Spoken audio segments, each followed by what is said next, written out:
abakwatirwe barimo Elias Tumesije, Unique Ateire, Gerard Tumesije, Elia Ahimbisibwe hamwe na Justus Tumesije. Abantu ababona bagambwa kuba babintu bashaba abantu sente eziri hagati y'emitwaro 5 hamwe n'emitwaro 10 okubahereza sente ez'Amerika eza Parish Development Model. Mbigambo byese Wandagi ashoborera ko abasize kukwata miliyoni 2 n'ekiceka okurga mu Town Council ya Nshanjare kurga hari Justus Tumesije uri secretary wa Parish Development Committee hamwe na Ezra Arneitwe uri chairperson wa Loni utiriho na Gerard Tumesije uri chairperson wa PDC Committee Sako. Abantu ababona bagambwa kuba babintu bashaba abantu sente ziri kwingana emitwaro 5 sente za Uganda okubahereza sente za Parish Development Model ikireterese Wandagi yimukira mu kubakwata. I got a whistleblower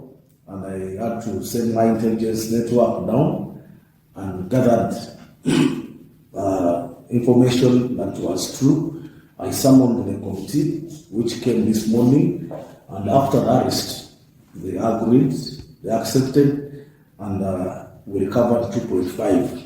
This money we are going tomorrow to give it to the people whom they had collected money from. Banyuma ya Nshanjare hazira umugombora Ikumba ahakwatire Elias Tumesije uri chairperson wa Ikumba Parish Development Model hamwe na Ateire Unique uri treasurer wa group niyemwe. Aba nabo babiri nibetumbitira abantu abari kwingana 15 abo kubihaho sente ziri hagati y'emitwaro 5 hamwe n'emitwaro 10 okubahereza sente nizo zumwe. This gentleman also was charging between 100,000 and 50,000. So far people who have come up and given witness, they are around 10 to 15 and is in the sales. And we are going to recover this money, then we give it back to the beneficiaries, to the people who gave up this money. So we are calling upon the general public not to fear giving us information.